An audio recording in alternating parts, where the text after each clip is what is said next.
आज नॉलेज जो मेरे पास है वो 1 साल पहले नहीं थी, और जो नॉलेज मेरे पास 1 साल बाद होगी वो मेरे पास आज नहीं है।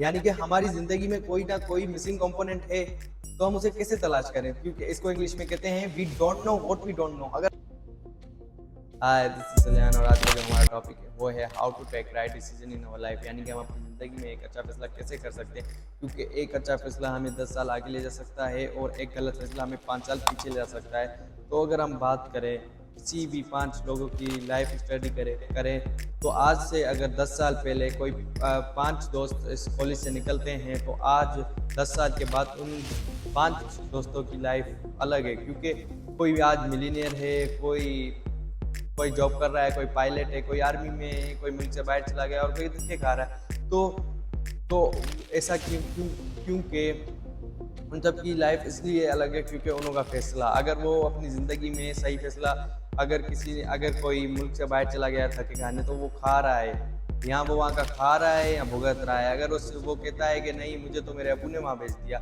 मेरा फैसला नहीं था, मेरे माँ बाप मेरे अबू का फैसला था, तो यानी कि वो वहाँ का यहाँ खा रहा है या भुगत रहा है। तो अब हम बात करें कि हज़रत अली से किसी ने आके पूछा कि मुकद्दर में और नसीब में क्या फ़र्क है।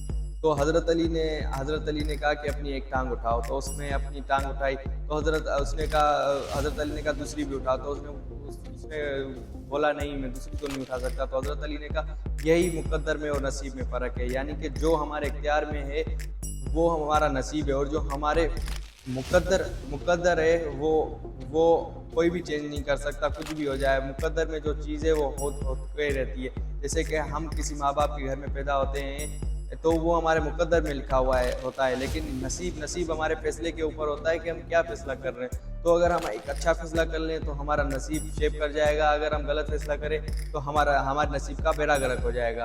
तो अब हम बात करें, अगर बात करें कि कैसे, आप कहेंगे सही है लियान भाई, हमने ये आपकी बात समझ ली, लेकिन हम कैसे अपनी ज़िंदगी का एक अच्छा फैसला करें?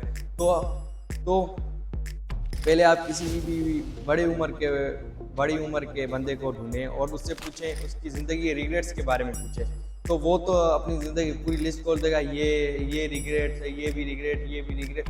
तो उस रिग्रेट के पीछे क्या वजह थी? उसका फैसला, यानी कि उसने फैसला गलत किया। तो अब हम बात करें कि फैसला गलत कैसे होता है और उसको हम सही कैसे कर सकते हैं। तो उसका आसान सॉल्यूशन है, आज नॉलेज जो मेरे पास है वो 1 साल पहले नहीं थी, और जो नॉलेज मेरे पास 1 साल बाद होगी वो मेरे पास आज नहीं है।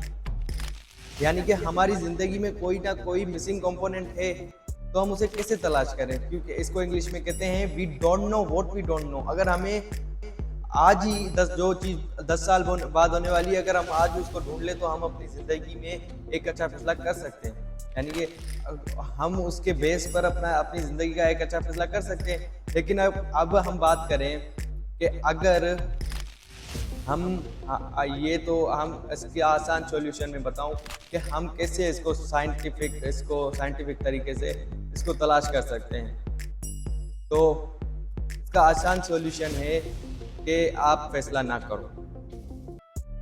अब आप बोलोगे फैसला ना करो।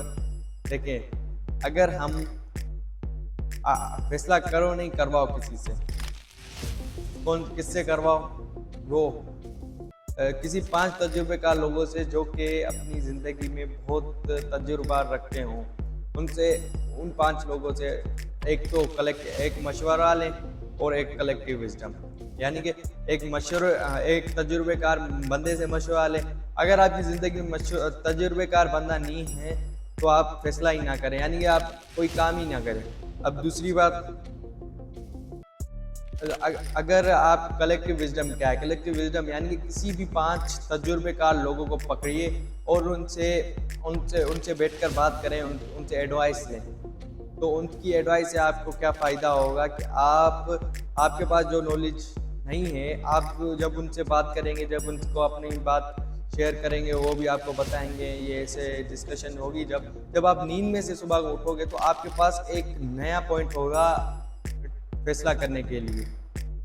तो ये बहुत आसान तरीका है कि आप अपनी ज़िंदगी का फैसला कर सकते हैं। और इसके बाद आखिर लास्ट ट्रिक ये है कि आप अपने अपने लिए दुआ करें कि हमारे अंदर एक ऐसा शऊर आ जाए और हम फैसले के लिए कुछ कर सकें, क्योंकि इसके अलावा क्योंकि हमारा जो नसीब है वो हमारे फैसलों के ऊपर शेप करता है।